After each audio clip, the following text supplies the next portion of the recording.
वचन दिले तू मला ह्या मालिकेच्या आजच्या भागामध्ये आपण पाहतो की इकडे ऊर्जाने आता हर्षवर्धनला वचन दिलेलं असतं की तुम्ही जे बोलाल ते सगळं मी करायला तयार आहे. तुमच्या सर्व अटी मला मान्य आहेत. हर्षवर्धन जहागीरदार तिला सांगतो, जर तसं असेल तर तू ह्या जेलच्या बाहेर आलीसच असं समज. आणि त्याच्यानंतर तो तिकडनं जातो. त्याबरोबर इकडे शौर्य त्या ठिकाणी येतो आणि म्हणतो, डॅड अहो तुम्ही इतक्या लगेच निघालात, पण काय झालं? ऊर्जा काय म्हणाली तुम्हाला? तुमच्यामध्ये काय कन्व्हर्सेशन झालं? त्याबरोबर हर्षवर्धन जहागीरदार हा लगेचच शौर्यला म्हणतो, शौर्य आता काळजी करण्याची गरज नाही आहे. आता तुझी बायको सुटणार. मीच ऊर्जाला सांगितलं आहे की आता तिची केस मी घेतो म्हणून. त्याबरोबर शौर्य म्हणतो, काय डॅड खरंच तुम्ही ऊर्जाला असं सांगितलं की तुम्ही तिची केस घेताय म्हणून? आणि ऊर्जा ह्याच्यावर तयार झाली डॅड? त्याबरोबर हर्षवर्धन जहागीरदार म्हणतो की हो, मग तयार झाली म्हणजे मी तुझ्या बायकोला तयार केली. शौर्य आता तू काहीच काळजी करू नकोस. हे बघ, ऊर्जाला ह्या सर्व प्रकरणातून लवकरात लवकर बाहेर काढण्याची सगळी जबाबदारी माझी. मी काहीही झालं तरी ऊर्जाला ह्या प्रकरणातून बाहेर काढेन म्हणजे काढेनच. तू अगदी निश्चिंत आणि निवांत राहा. त्यावर शौर्य म्हणतो, डॅड तुम्हाला माहीतही नाही आहे की तुम्ही माझं केवढं मोठं टेन्शन दूर केलं आहे ते. अहो तुम्हाला काय सांगू डॅड, मला केवढं टेन्शन आलं होतं ते ऊर्जाच्या सुटकेचं. त्यावर हर्षवर्धन म्हणतो, आता तुला काळजी करण्याची काहीही गरज नाही आहे. आता तुझा डॅड आहे ना, तुझ्या डॅडने ह्या सर्व प्रकरणाची दखल स्वतः घेतलेली आहे. त्यामुळे आता ऊर्जा लवकरात लवकर इकडून कशी सुटेल हे मी स्वतः जातीने बघणार आहे. त्यामुळे तुला टेन्शन घेण्याची आता काहीही गरज नाही आहे, समजलं? त्यावर शौर्य म्हणतो, हो हो हो dad, of course dad, thank you so much. तुम्ही हे सगळं बघताय म्हटल्यावरती आता मला तर खरंच काळजीची काहीच गरज नाही आहे डॅड. खरंच once again thanks a lot. त्यावर हर्षवर्धन म्हणतो, इट्स ओके बेटा. बरं, आता उद्या तुझ्या बायकोच्या स्वागताची तयारी करायला घे. त्यावर शौर्य म्हणतो, डॅड पण उद्या नाही, म्हणजे ऊर्जाला तर पोलीस कस्टडी. त्याबरोबर हर्षवर्धन म्हणतो, शौर्य तुझ्या डॅडला इम्पॉसिबल आहे अशी कुठलीही गोष्ट ह्या जगात नाही आहे. त्यामुळे काहीच काळजी करू नको. मी सांगतोय ना तसंच कर. तुझ्या बायकोच्या स्वागताची तयारी करायला घे. तुझी बायको सुटून उद्याच घरी आलेली असेल. त्यावर हे ऐकून शौर्याला आणखीनच खूपच जास्त आनंद होतो. तर दुसऱ्या बाजूला इकडे ऊर्जा म्हणत असते, हर्षवर्धन जहागीरदार मी निर्दोष आहे. ही गोष्ट तुम्ही मला सांगून खूप मोठी चूक केली आहे. आता तुम्ही बघतच राहाल ही ॲडव्होकेट ऊर्जा शिंदे काय करते. आता ॲडव्होकेट हर्षवर्धन जहागीरदार विरुद्ध ऊर्जा शिंदे सुरू झालं. आता बघू कोण जिंकतंय ते ह्या महायुद्धात, असं इकडे ऊर्जा ही म्हणत असते. त्यानंतर दुसऱ्या बाजूला इकडे आता पाटोळे आलेले असतात. पाटोळे शिर्केंना सांगतात, साहेब बाहेर मीडिया आली आहे तुम्हाला भेटायला. तर अर्पिता म्हणत असते, डॅड अहो हर्षंकल त्या ॲडव्होकेट त्या ऊर्जाची केस लढणार आहेत. मला कळतच नाही आहे हर्षंकलना असं अचानक काय झालं. नाही म्हणजे त्यांना तर त्या ऊर्जाबद्दल बिलकुलही काही वाटत नाही. बिलकुल दयामया वगैरे त्यांच्या मनात त्या ऊर्जासाठी नाही आहे. मग असं अचानक त्या ऊर्जाची केस घ्यायला हर्षंकल का तयार झाले असतील? त्याबरोबर मग इकडे लगेचच शिर्के म्हणतात, पत्रकार आलेत ना बाहेर, ठीक आहे बोलवा पत्रकारांना आतमध्ये. त्याबरोबर मग लगेचच इकडे पाटोळे असतात, साहेब एक बोलू का? त्यावर मग शिर्के म्हणतात, बोला. त्यावर पाटोळे म्हणतात, मला ना असं वाटतंय की ह्या सगळ्यामध्ये ते हर्षवर्धन जहागीरदारचाच हात आहे. नाही म्हणजे त्याला काय गरज आहे ना त्या ॲडव्होकेट ऊर्जा शिंदेसाठी हे सगळं करण्याची. त्या ऊर्जाचं आणि त्या हर्षवर्धन जहागीरदारचं नातं कसं आहे हे तर जग जाहीर आहे, अगदीच सगळ्यांना माहिती आहे. मग तरीही हर्षवर्धन जहागीरदार त्या ऊर्जावरती एवढी जी काही मेहरबानी करतायत ना ती कळेनाशी, म्हणून मला जरा डाऊट वाटतो ह्या सर्व प्रकरणात. त्यावर मग शिर्के म्हणतात, ते तर झालंच, म्हणूनच तर तुम्हाला म्हटलं पत्रकारांना आतमध्ये पाठवा म्हणून. पत्रकारांशी आम्ही स्वतःच बोलतो. त्याबरोबर पत्रकार त्या ठिकाणी आलेले असतात. मग शिर्के साहेब हे पत्रकारांना म्हणत असतात, आम्हाला जे प्रश्न विचारायचे असतील ते विचारा.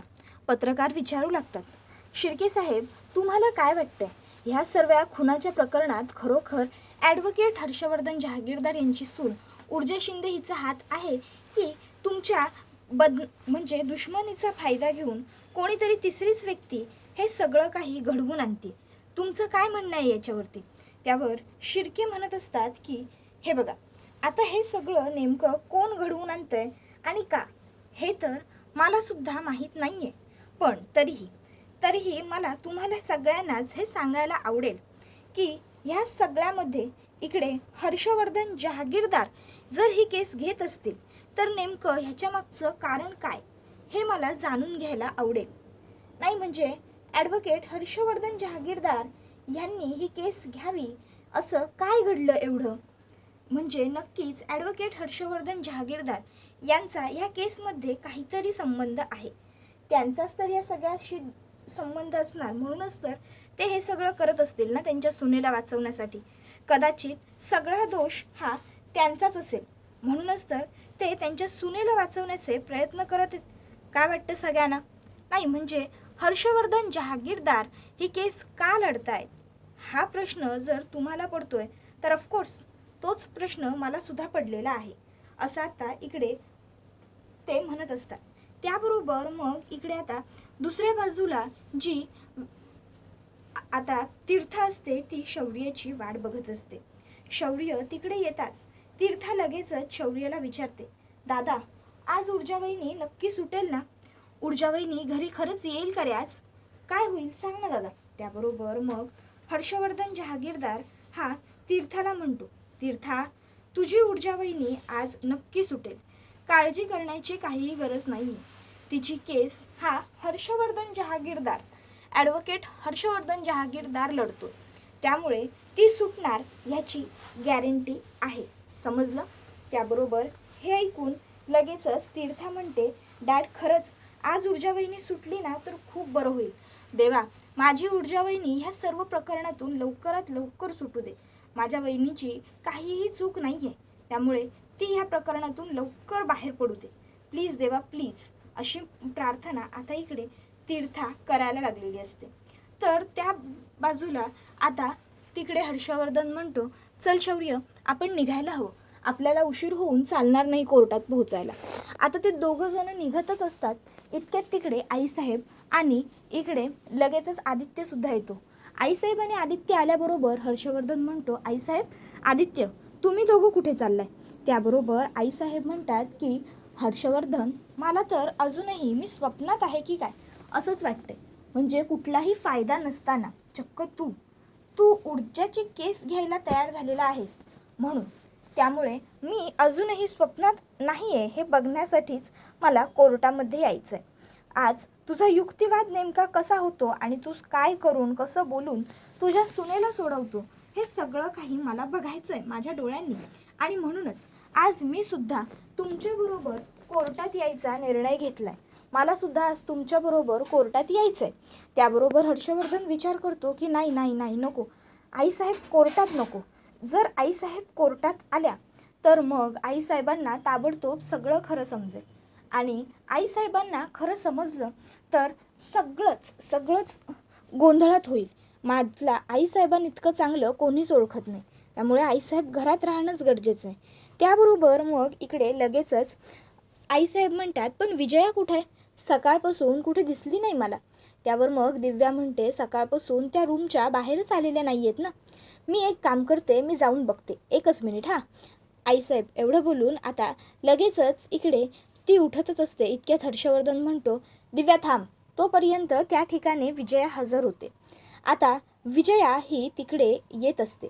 तर आता लगेचच हर्षवर्धन आणि शौर्य हे दोघंजण कोर्टात जायला घरातून बाहेर पडत असतात. विजया त्या दोघांसमोरही हात अडवते आणि म्हणते, थांबा, कुठे चाललाय तुम्ही? तुम्ही दोघांनीही कुठेही जायचं नाही आहे. आज घराच्या बाहेर कुणी एकाने सुद्धा पाऊल काढायचं नाही, समजलं? त्याबरोबर हर्षवर्धन म्हणतो, विजया तुझं काय चाललंय? विजया म्हणते, हो मी जे बोलते ना ते अगदी खरं आणि बरोबर बोलते. त्यावर हर्षवर्धन म्हणत असतो, हे बघ विजया, असं काहीतरी वेड्यासारखं बडबडू नकोस. आम्हाला कोर्टात जायचं आहे, उशीर होतोय, जाऊ देत. विजया म्हणते, मी म्हटलं ना एकदा की तुम्ही दोघांनी कुठेही जायचं नाही म्हणून. तर तुम्ही दोघांनी कुठेही जायचं नाही, समजलं? आजच्या दिवसात कोणीही घराबाहेर पडायचं नाही, कळलं? त्याबरोबर मग इकडे शौर्य म्हणत असतो, मॉम अगं काय बालिशपणा आहे हा, बाहेर जायचं नाही म्हणजे? मॉम हे बघ, असं काहीतरी बडबडू नकोस, आम्हाला ऊर्जाला सोडवायला जायचं आहे आणि आम्हाला जाऊ देत प्लीज. त्याबरोबर विजया ही म्हणत असते की शौर्य तू तर गप्पच बस, पूर्णपणे बायकोचा बैल झालेला आहेस तू. त्याबरोबर मग इकडे हर्षवर्धन हा म्हणू लागतो, विजया काय चाललंय तुझं? हे बघ, आम्हाला जाऊ देत, कोर्टात जायचं आहे. विजया म्हणते, म्हटलं ना मी आज घरातून बाहेर कोणीही जाणार नाही म्हणून. म्हणजे कोणी घराबाहेर जाणार नाहीच का म्हणून तुम्हाला हट्ट करायचा आहे? एकदा एखादी गोष्ट जर मी सांगितली तर तुम्हाला का ऐकू येत नाही आहे? आज तिकडे कोणी जाणार नाही, त्या ऊर्जा शिंदेला सोडवायची तुम्हाला काय गरज आहे? त्या मुलीमुळे फक्त आपल्या घराची बदनामीच झाली, त्या खुनी मुलीला का सोडवताय तुम्ही? त्यावर मग आदित्य म्हणतो, मॉम अगं कोर्टामध्ये ट्रायलसुद्धा सुरू झालेली नाही आहे आणि तू म्हणतेस ऊर्जा खुनी आहे म्हणून, काय अर्थ आहे याला? विजया भडकते आणि म्हणते, आदित्य तोंड बंद ठेवायचं, मी तुझ्या डॅडबरोबर बोलते. त्याबरोबर हर्षवर्धनसुद्धा चिडतो आणि म्हणतो, बाद झालं विजया, काय चाललंय तुझं हे? हे बघ, हे बालिशपणाचं वागणं आहे आणि हे सोड, कळलं तुला? आता जवळपास एवढी वर्ष ह्या हर्षवर्धन जहागीरदार बरोबर संसार करतेस ना, मग तुला साधी ही गोष्ट माहीत नाही की या हर्षवर्धन जहागीरदारला कोणीही थांबवू शकत नाही म्हणून? मग सरक. आणि मग लगेचच आता हर्षवर्धन हा तिला सांगतो, माझा निर्णय झाला की तो कोणीही बदलवू शकत नाही, तुला चांगलं माहिती आहे, सरक विजय. त्यावर विजया म्हणते, ठीक आहे जा ना तुम्ही, तुम्हाला जे करायचं आहे ते तुम्ही करा, पण एक गोष्ट लक्षात ठेवा, जे मला करायचं आहे ना मी पण तेच करणार. मग मलासुद्धा कुणीही काहीही सांगायला यायचं नाही, कुणी समजवायला यायचं नाही, मला जे हवं मी ते करते, चालेल ना? माझ्या मागे कुणी यायचं नाही. हर्षवर्धन म्हणत असतो, विजया काय चाललंय तुझं हे? हे बघ, उगाचच्या उगाच काहीतरी वेड्यासारखं बडबडू नकोस, मी तुला खूप शांतपणे सांगतोय, मला कोर्टात जायचं आहे, मला उशीर होतोय, मला जाऊ देत. कोर्टात तारीख आहे आजची ऊर्जाच्या केसची, कळतंय का तुला? उगाच तू इथे माझा रस्ता अडवून काहीही मिळणार नाही आहे, शेवटी मी जाणारच आहे. त्यावर विजया म्हणते, ठीक आहे ना, जाणारच आहात ना, मग जा. तसंही तुम्हाला थांबवून माझा काही फायदा होईल असं मला तरी वाटत नाही आहे, तुम्ही जा ना जा. पण एक गोष्ट मात्र कायमस्वरूपी लक्षात ठेवा की मी काय करेन ते लक्षात घ्या, बघालच. त्यावर मग आता दिव्या विचारते, आई नक्की तुमच्या डोक्यात काय सुरू आहे, नक्की तुम्ही काय करणार आहात? त्यावर मग विजया म्हणते, काय करणार आहे म्हणजे? ते कळेल ना तुम्हाला, काळजी करू नका माझी कुणीही, काही गरज नाही आहे माझी कुणी काळजी करण्याची. आणि मग विजया ही तिकडनं वरती जाते. त्याबरोबर दुसऱ्या बाजूला इकडे हर्षवर्धन हा शौर्याला म्हणतो, चल शौर्य. त्यावर शौर्य म्हणतो, डॅड आहो पण मॉम. त्याबरोबर हर्षवर्धन म्हणतो, काळजी करू नको शौर्य, अरे ॲडव्होकेट हर्षवर्धन जहागीरदारची बायको आहे ती, जीवाचं काही बरं वाईट करून घेणार नाही याची खात्री आहे मला. पण आज तुझ्या बायकोचं काय? तुझ्या बायकोला कोर्टात सुनावणीसाठी हजर करणार आहेत, आपल्याला तिला काहीही करून आज सोडवायचं आहे, चल माझ्याबरोबर. आणि हर्षवर्धन शौर्याला घेऊन तिकडनं निघतो. दुसऱ्या बाजूला विजया रूममध्ये येते आणि रूमचा दरवाजा लावून घेते. त्याबरोबर लगेचच विजयाच्या मागे आदित्य, आईसाहेब, दिव्या, तीर्था सगळेच आलेले असतात. आदित्य हा म्हणू लागतो, मॉम प्लीज दरवाजा उघड, मॉम मॉम प्लीज, मॉम ऐक ना माझं, मॉम प्लीज दरवाजा उघड ना, मॉम प्लीज. विजया मात्र दरवाजा उघडायला बिलकुलच तयार नसते, ती फक्त गप्पपणे उभी असते. तीर्थासुद्धा तिकडे येते आणि म्हणते, मॉम अगं काय चाललंय हे सगळं तुझं, प्लीज उघड ना दरवाजा, मॉम मॉम प्लीज मॉम. पण तीसुद्धा काही ऐकत नसते. मग आईसाहेब तिकडे येतात आणि म्हणतात, विजया विजया हे बघ दरवाजा उघड, हे बघ विजया तुझा रागवण्याचा पूर्ण हक्क आहे, तुला अधिकार आहे रागवण्याचा, पण विजया हे असं वेड्यासारखं मुलांसारखं वागणं कितपत शोभतंय? विजया दरवाजा उघड आणि पहिले बाहेर ये. विजया म्हणते, मी म्हटलं ना मी नाही उघडणार दरवाजा म्हणजे मी नाहीच उघडणार, आणि माझी कोणीही काहीही काळजी करण्याची गरज नाही आहे, मी माझ्या जीवाचं काहीही बरं वाईट करून घेणार नाही आहे, समजलं ना तुम्हाला? त्यामुळे तुम्हाला थांबण्याची इथे गरज नाही आहे, कळलं? त्याबरोबर मग इकडे तीर्था म्हणत असते, मॉम अगं काय चाललं आहे तुझं, मॉम प्लीज दरवाजा उघड आणि मग तुला जे बोलायचं आहे ते बोल ना. विजया म्हणते, मला गरज वाटत नाही आहे दरवाजा उघडण्याची तीर्था, कळलं? त्यामुळे मी दरवाजा उघडणार नाही. आणि राहिला प्रश्न कुणी काय करायचं आणि कुणी काय नाही, तर हा तुम्हा सगळ्यांचा वैयक्तिक प्रश्न आहे, तो तुम्ही करा. आजपर्यंत मी कायमच हात जोडून देवाकडे एकच प्रार्थना केली की कायम माझा नवरा जिंकू देत.